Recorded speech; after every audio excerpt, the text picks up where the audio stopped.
Next, we have presentation of the Cable and Community Relations Department's annual report. This is Director Carrie LeZotte's first annual report, and she has some of her team members here too. Do you want to introduce any of them while they're here too? They will be introduced. Absolutely, they absolutely will be. Good evening, everyone. Thanks for being here. Those of you who are watching later on our playback, I thank you. And those of you who attended our open house, our first kind of trial run into open house, I think it was a great success. And I'm going to be sharing a lot of data tonight about different styles of communication. And for those of you that came, and those of you who are here in person, this is my favorite kind of communication, in person and face-to-face. And I celebrated 1 year with the township at the end of June, and I just wanted to begin by telling you what a pleasure it has been to get to know many of you. If we've had a meeting and it went off track, and you told me about your family or shared a story or maybe a secret, I want you to know that those moments are the best part of my job, and they are priceless. These conversations we have with each other, how we say good morning and how we say have a good weekend, it's really how we build a community, and it's something I was searching for in my career, and I want to thank all of you who helped create that culture here in Bloomfield Township. Thank you for showing up for me and the cable department, all of you who are watching later to find out what we do and being a part of this community. What is it we do? I'm going to do a whole overview. Next year will be shorter, but we are a communications hub for 6 communities. Bloomfield Township is about half. Bloomfield Hills, Beverly Hills, Bingham Farms, Birmingham, and Franklin Village. We support all of those with our cable studio and our community programming. Community programming for those 6 municipalities. And community relations for Bloomfield Township, which includes press releases, crisis communication, and other township needs. Who does this work? We are small and mighty. This is our 5-person full-time team. I have 2 operation managers, Steve Rhoda. Steve's on the cable side. He oversees all the scheduling of our part-time crew and studio operations, helping manage our contract work with the Birmingham Area Cable Board, the BACB. And Greg Black, who manages community relations, the writing and editing of all publications. The first 6 months, I think we spent a lot of time in our hiring process, and we were very excited and happy to welcome Amy McKegg, who has created this lovely presentation you're seeing tonight. Thank you, Amy. Without her, it would not have been certainly what you're looking at. And who's Jose Guzman, who is our grants and engagement coordinator, who's been hosting our food trucks and writing furiously to get us more funding. Our part-time crew. Here we are pictured. There's 23 of all of us now. Our part-time staff are videographers, editors, production assistants, on-air talent, and producers. They do a lot of their work to support our cable contract. And one of the first things I did when I got here is that there was a salary that was done in 2019, and the part-time staff was making a little more than $13 an hour. Now, I'm not going to say that it wasn't entirely incorrect, because it was accurate regarding production assistants, but it didn't really reflect the current roles of part-time staff. So new positions were created, including videographer editor, producer editor, and on-camera talent producer. So everybody that was making around $13 an hour was increased to about $20 an hour. And it was really important to do that because we weren't competitive enough in the market to hire and retain the talent that we needed to do. So we are able to do that now. They work independently. They manage the tech for the government meetings on their own, without any supervision. All of them have 4-year degrees, and many have additional technical training. Many have also been with us a long time, and so I wanted to recognize that 7 of those have had 10 or more years with us. They do other work, but they are loyal to us in our community. And I want to say hello to Lee Solomon, who's in our control room right now. And there are a couple others that are not here as well tonight because they are at meetings throughout our community in Birmingham and Bingham Farms, running meetings concurrently. So even though there are only a few of us here, there's other things happening around town, and that's managed an amazing job that they do with that. So we want to thank these folks for our service and our part-time employees. And for all these recorded governmental meetings that they do, which is a lot of what they support, we can do a pretty good job of measuring how many people watch, and it's not a lot. So I ask for your help in figuring out how to put a value on transparency and accountability in government, because that's what these recordings help provide. Transparency and accountability. One of the reasons they've stayed and worked here is not because of me, but it's because of these two gentlemen. So if you guys can come up here, please. I have to have you come up so you can stand here and be recognized for the work that you've done. Steve Rhoda and Greg Black. This year, Steve Rhoda celebrated 25 years working for the township, and Greg 12, and they are both excellent stewards of community television, and they work just amazingly well together. One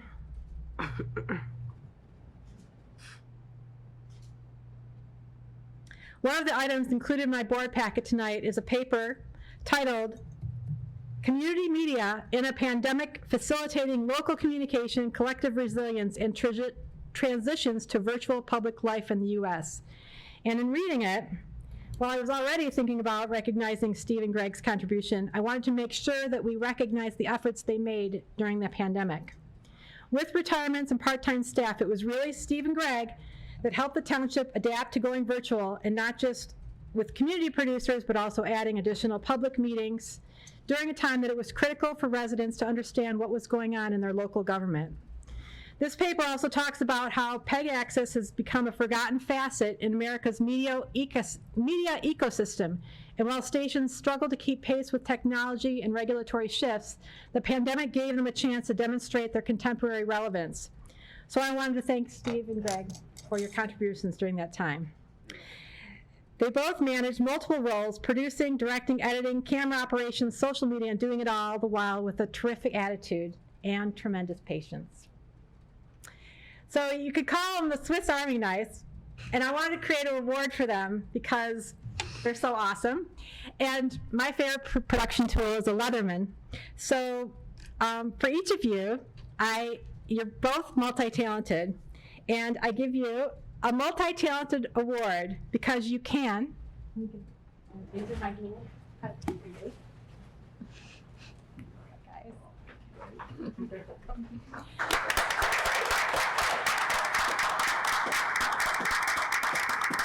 It's a multi-talented award because you can, and you have, and you do it all. You are appreciated, and I thank you both for sharing your wealth of knowledge that you have with me, welcoming to your team, playing along with my crazy ideas, because I know there's a lot of them. So thank you guys.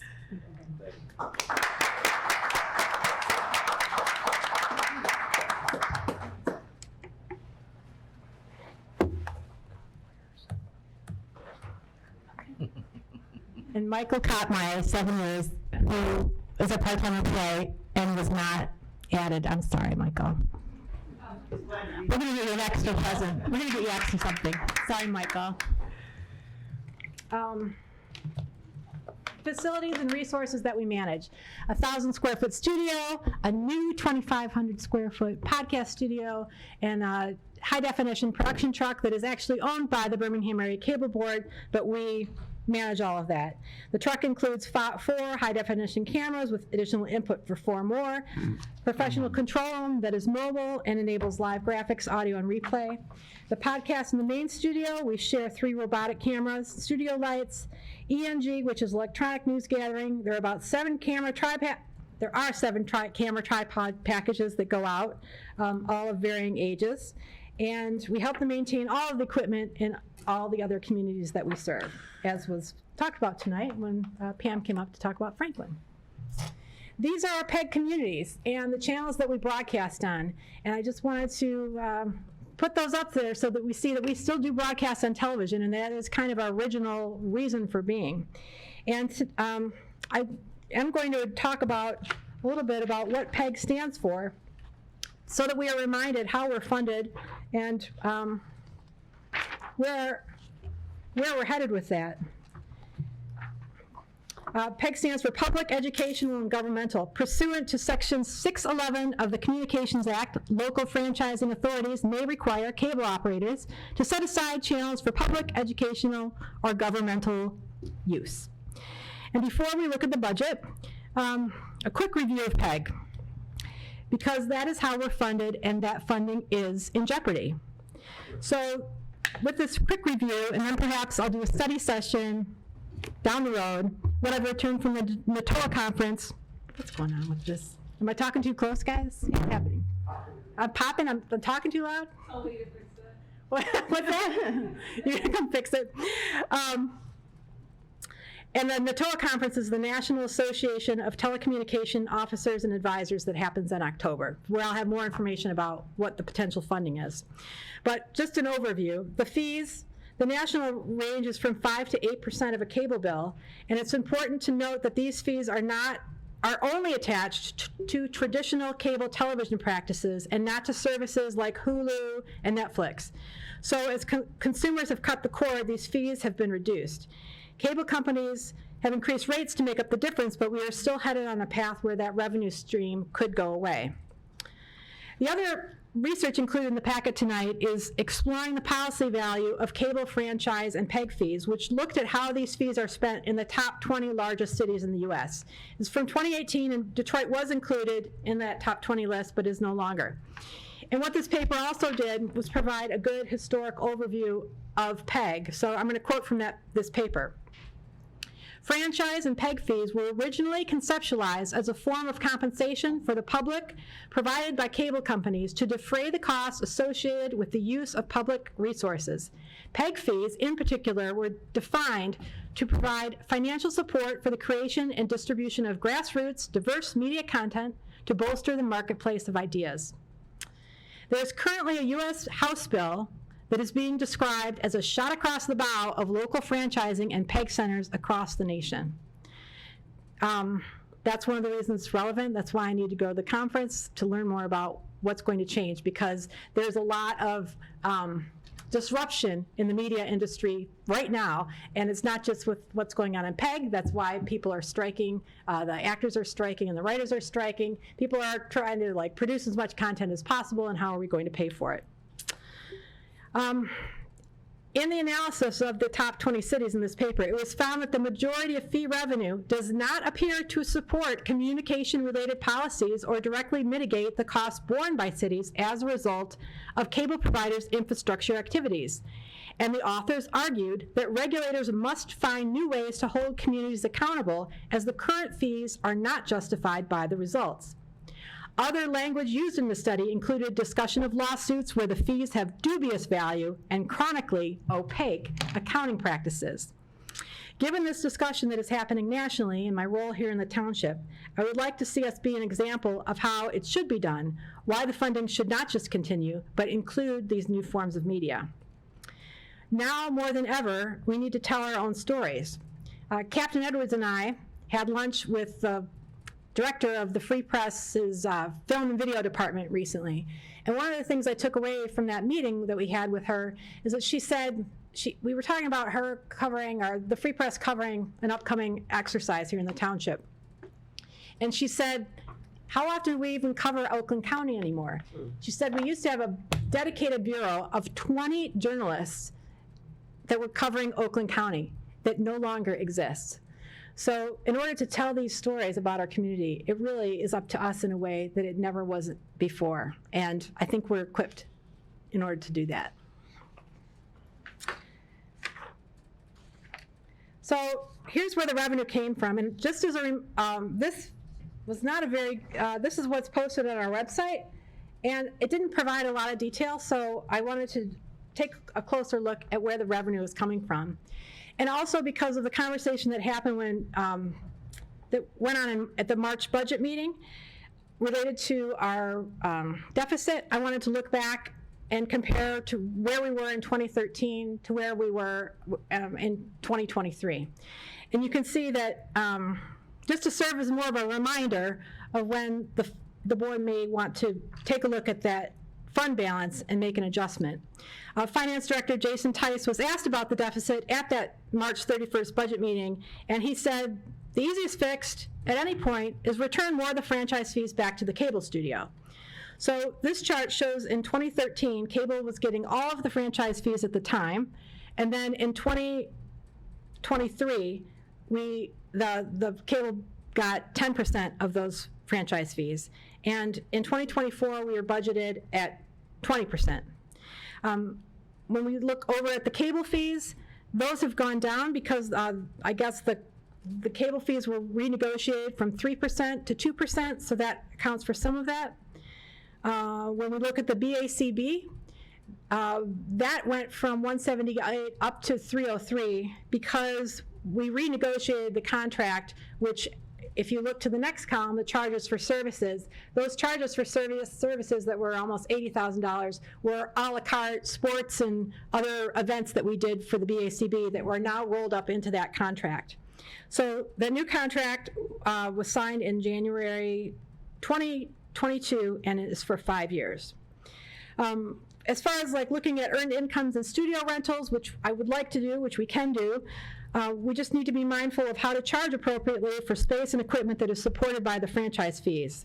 So that's something that I'm considering, and how do we do that appropriately. We are only open for business 40 hours a week. The studio itself, the mobile truck goes to events, and we send people to events in all different times of the day. So we're 24/7 business. So I think there is real opportunity to open our doors Thursday, Friday, Saturday, and evening hours. But how do we manage that growth?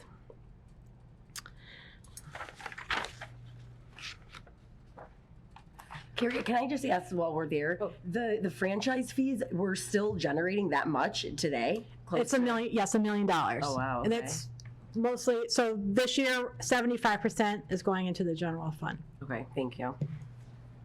As far as budgeted expenses for 2023, the wages and taxes, these, I didn't have a lot of control. This was what I showed up and was managing. I think it was originally a $400,000 deficit is what was budgeted for 2023, and we ended up, I think it was about $200,000 was the actual deficit because of hirings that didn't happen and got delayed. So this year, I think it's about, also, I think about $300,000. I would have to, if you have more questions about the budget that are very specific, I would ask for Jason's help in answering those questions, and I would get back to you on that.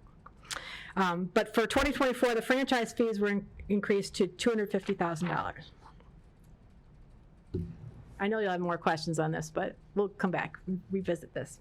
The types of programming we manage. So we manage governmental meetings and public programs, almost 600 productions, and the school does the educational piece. They run the educational channel for us. The other communities, we do a little bit of all of it. In the government meeting list, you can see all of,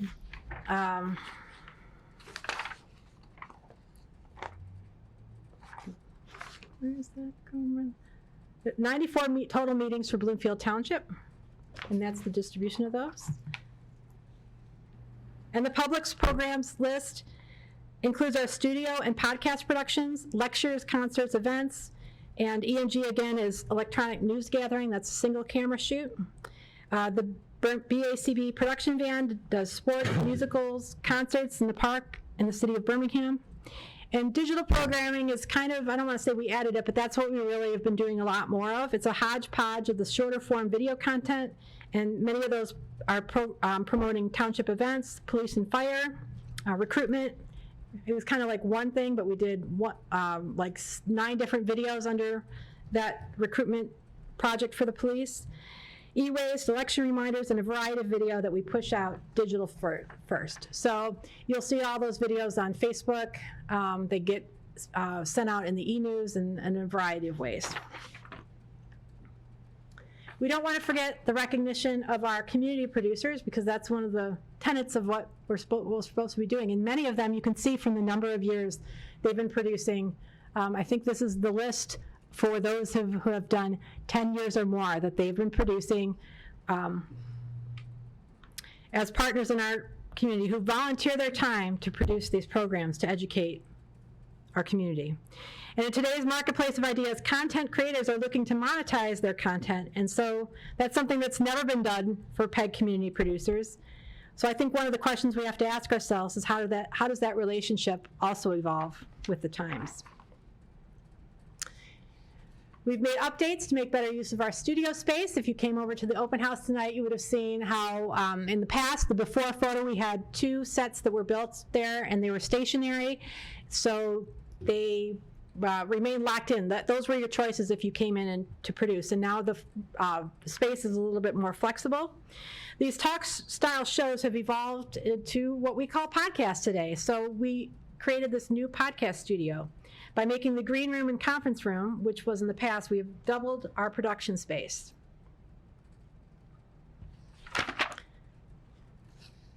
On the left side at the top there was the office of the cable director. I still have an office, but it's just not this one.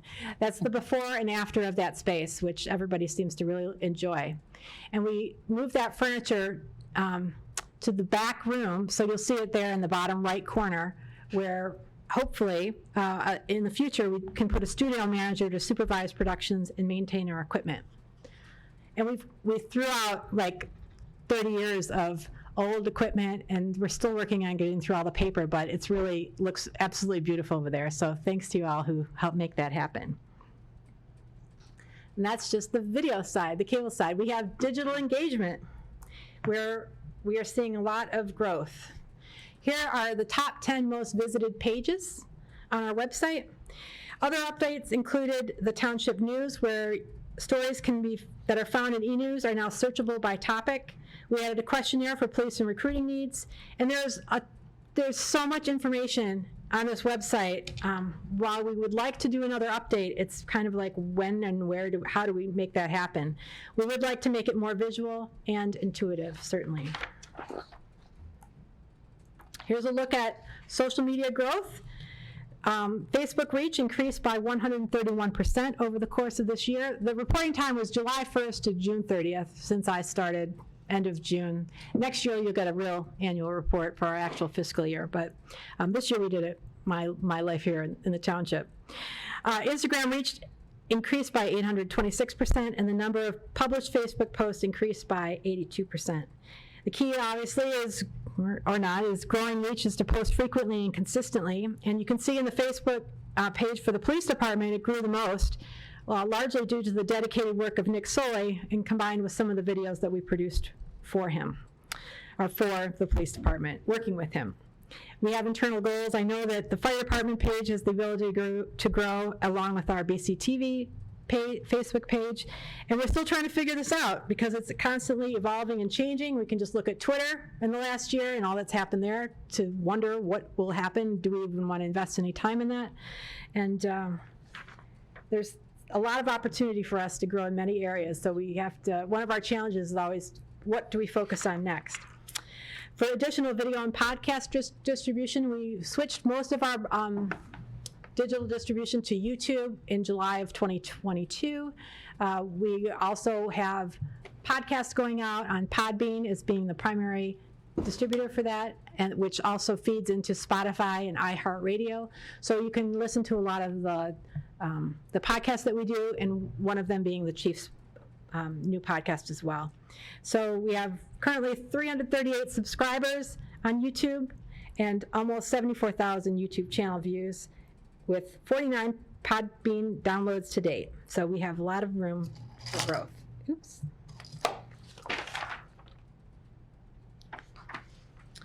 Our year in review on our is this Facebook? No. YouTube.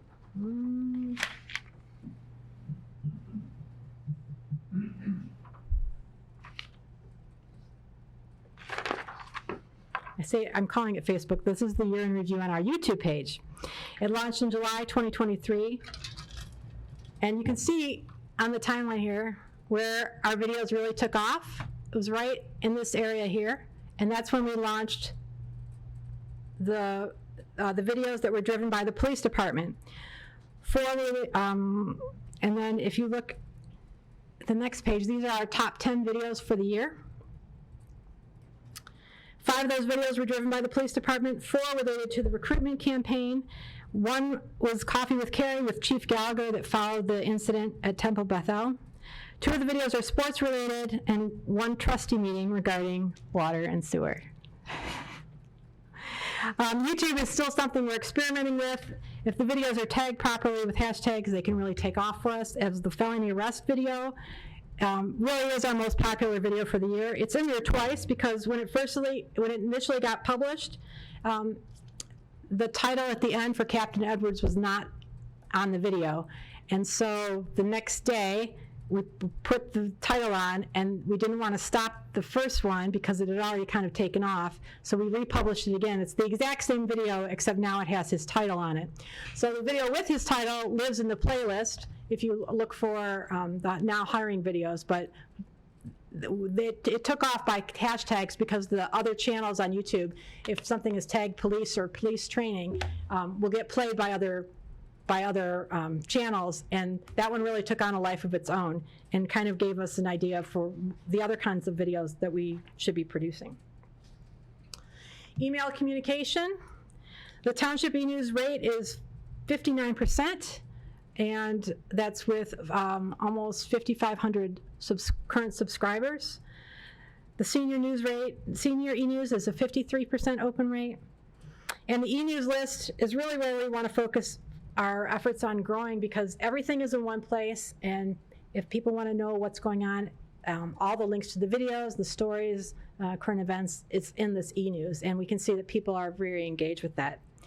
We also brought back the employee news, which has been the BT Buzz, which people seem to really be enjoying and reminds them of their benefits and all that's available to them as employees of the township. And we started a police recruitment newsletter that is specifically for people who show an interest in being a police officer, that at some point they attended an event, we got an email from them. So this is just a touch point that every 2 weeks they get an email reminder letting them know what's been going on in the police department, specifically the chief's podcast, and then taking them back to an opportunity to be hired for our department. The app is coming. We are stuck in a waiting zone for Apple CarPlay. So without that, we cannot move forward. So that's what we're waiting on right now. And as soon as that's approved, it will look something like this. And hopefully, we have been making progress with Apple, but they were holding us hostage. And if anyone's dealt with Facebook or Apple and trying to do tech support, you understand the pain that we're experiencing there. We don't want to forget print communication, which is mailed out to 1,762 households. And we also do other print design in our department and produce flyers and brochures, the township stationery and business cards. We manage all that as well. Whew, it's a lot. The other thing that we added this year was our grants and engagement coordinator, and these are the grants that he's applied to thus far, that we've applied to. And the big one being that took up a lot of time was the police and cable grant for $400,000. That's a Department of Justice grant, kind of the first one that we've done really at that scale up for a national presentation like that. Here's Jose in front of a food truck, also doing community engagement Food Truck Wednesdays, our open house that's planned for October, and additional events and celebrations. So a quick case study of the police department, where we bring all the elements together. We can take a look at what has gone on around police recruiting. In December of last year, Captain Edwards asked if I could help with a recruiting video, and I didn't really have a good understanding of what it meant at that time in the challenging landscape of current police recruiting. And I'm happy I didn't know, because it allowed me to focus on the stories we needed to tell. But the goal has been to help recruit and hire 11 officers. In order to do that, we made a series of videos, a now hiring video, a welcome to Bloomfield Township Police Department, profiles of 5 officers. There's the main podcast, the first podcast with Chief Gallagher and Dan Edwards related to what we're looking for, so recruits can hear directly from the chief, and the felony arrest video as a training example. All focused around the hiring. And this is the YouTube page, and we also put it on a Vimeo page because it just looks cool there. We launched Chief Gallagher. We know he likes to talk and share stories, and so this is the perfect venue for him. And he comes in every 2 weeks to talk to someone within the department and give us an idea of what community policing is about, and also delivers a very short crime report. So that's also been getting really excellent feedback.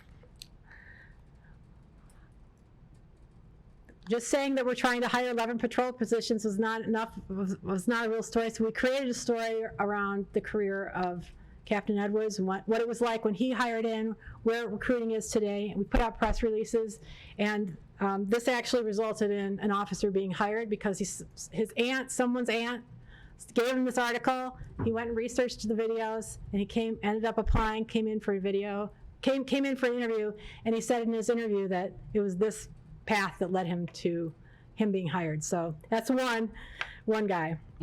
We focus on press releases in addition to Nick Soley's weekly report. So ours take on a little bit different, more of the personality, not just the crime that goes on. And the recruitment blotter that I talked about. This is the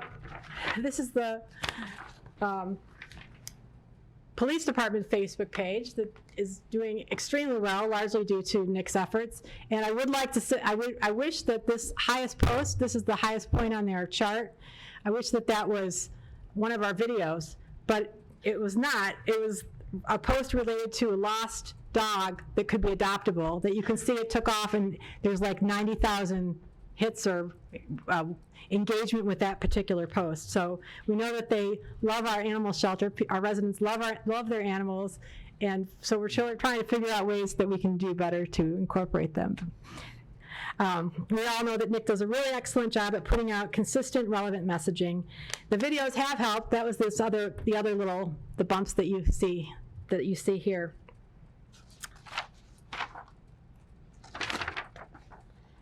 And here's the Facebook page again, where you can see the videos that came out during March, and this is the dog post here, and here are the top 5 videos that performed for them. The felony arrest video, like I said, took on a life of its own and had nearly 15,000 organic views on YouTube. It also led to our first national award in the general education and training category, and we were given an award created especially for us, for the cable studio, that was presented at the Police Awards, in appreciation for the support and friendship, and partnership, well, and friendship too. So, all of this communications builds an ongoing relationship with many awards.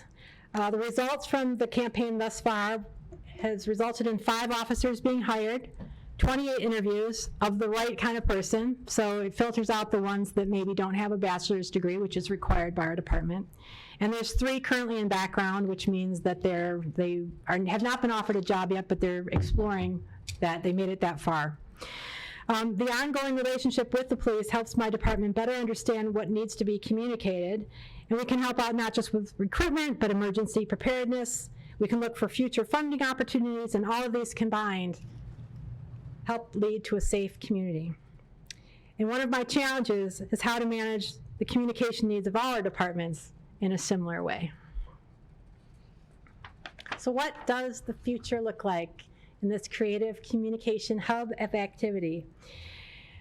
The future grants, there's one that's, for example, training and services to end elder abuse later in life in order to aid and educate our seniors regarding abuse, specifically financial scams. That application is due in February 2024.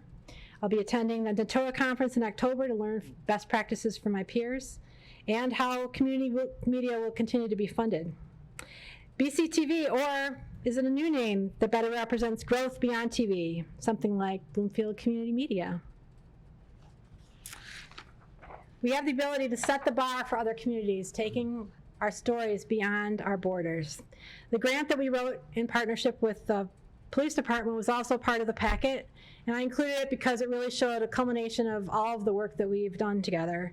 And even though the $400,000 grant is to create a toolkit for use by other agencies to make it easy for small to mid-sized agencies to create a plan for their recruiting needs, but it also creates the training videos that we would use for ourselves to celebrate our own department and to educate people about the training and what goes on to become a professional police officer. The grant application leverages all this work for a national marketing effort built around the felony arrest video that performed so well for us. So we'll find out in October. But even without the grant, the writing of the grant provides a roadmap for the videos that we can make. So with the grant's money, we can produce them at a much higher level of production. We can produce them more quickly. We can fund the overtime and some of the cable salaries with that. But we can still stretch that work and those projects out over the next 3 or 4 years as far as the kinds of training and programming that we can offer. And we also currently focused on the big reality-based training event that will happen in August. We can look at bringing more of the community into our studio to tell their stories. So this is Philip doing an interview with the American Cancer Society. And I just wanted to thank, I know Phil's not, he is here. He also took on the job. Philip teaches, he's one of our newest part-time employees. He also teaches at Lawrence Tech, and we're so happy to have him and his expertise because he really helped us get organized over in the studio tonight. Both our equipment and our media, our digital media. It's a lot of content, it's a lot of space that we're taking up, and we're still trying to figure out the best way to manage that as we grow. These are work for hire. This is potential work for hire where we can open up more to others in the community. And offering education and workshops. So this is something that is being done at other PEG stations throughout the country, and what might we be able to do here in Bloomfield Township. Our green room, we make this is a space available as a resource to community members. These are our friends from the American Cancer Society when they were in for their shoot. And I end with a photo from our production with the police department, as I think one of the real accomplishments this year was the relationship and trust built between the two departments. And it wasn't on my list of to-dos when I got here, so part of the satisfaction is the surprise that came with this happening. It's something we've continued, and other departments are getting used to having us around as well. And that concludes my presentation, if there's any questions. Yes. No, Go ahead. no questions the ability to tell the story. I know you love stories, and you just gave a magnificent story of your department and your team and what they provide to the township, and to be applauded for that. And just a great presentation to begin with. On top of that, just showing how the department has evolved over the years. I don't want to date myself, but I've been there since early on, and I know how much it's changed and how much it's grown. And even in the past year, how you and your team have helped it grow and adapt so much more. And you could see it in your presentation with the podcast, with more social media, and moving forward with all of your ideas. So congratulations to you and to your team for what you've accomplished and what I know you'll continue to accomplish in the future. Thank you.